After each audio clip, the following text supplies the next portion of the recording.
તમે ગમે તેને માનતા, એ તમે સ્વતંત્ર છો. હૃદય શુદ્ધ કરો. હવે રામાયણ જુઓ, તું રામચંદ્રજી ભગવાન આ ગાદીએ બેસાડવાના છે, બધી રીતે લાયક છે, 100% વોટિંગ, કોઈ પણ પ્રશ્ન જ નહીં. પણ મંથરાના વચનથી કૈકેયીને કહેવું પડ્યું, એવી ચાવી ચડાઈને તે એને બધા દશરથને 2 વચન માગવાના કહેલા. એ પ્રસંગ હું કહેતો નથી અત્યારે. એ વચન તે વખતે માગ્યા. કૈકેયીએ દશરથને કહ્યું, તમે મને 2 વચન આપવાનું કહેલું હતું, તો એક વચન એ આપવાનું કે રામચંદ્રજી જંગલમાં જાય અને ગાદી ઉપર મારો દીકરો ભરત આવે. અને જે દશરથને શોખ લાગ્યો છે, તો હાલતા જ નથી, મગજ ફરી ગયું.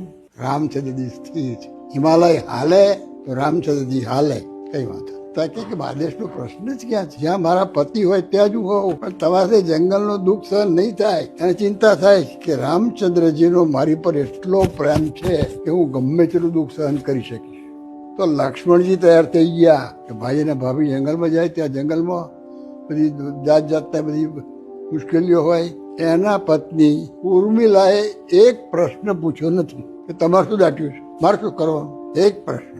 ઉર્મિલાની ભક્તિ જોઈને રામચંદ્રજીએ ઉર્મિલાને સ્વપ્નમાં દર્શન આપ્યા કે તમારી ભક્તિને ધન્ય છે, તો મારે તમને કંઈક આપવું છે, કંઈક માગો.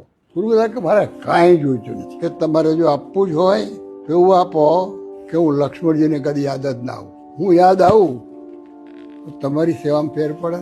14 સ્વામિનારાયણ ભગવાને વચનામૃતમાં લખ્યું છે, 14 વર્ષ સુધી લક્ષ્મણજી રામચંદ્રજીની સેવામાં રહ્યા છે, પણ સીતાજીની પાનીની ઉપર જોયું નથી. રાવણ પડી ગયો.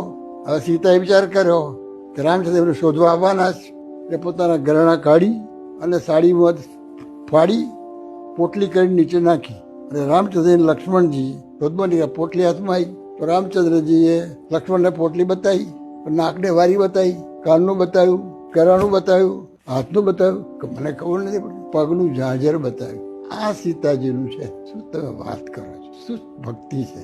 આખું તમે રામાયણ વાંચો બાપા, આખું તો થોડું સાંભળો. તમારે જે માનવું હોય માનો.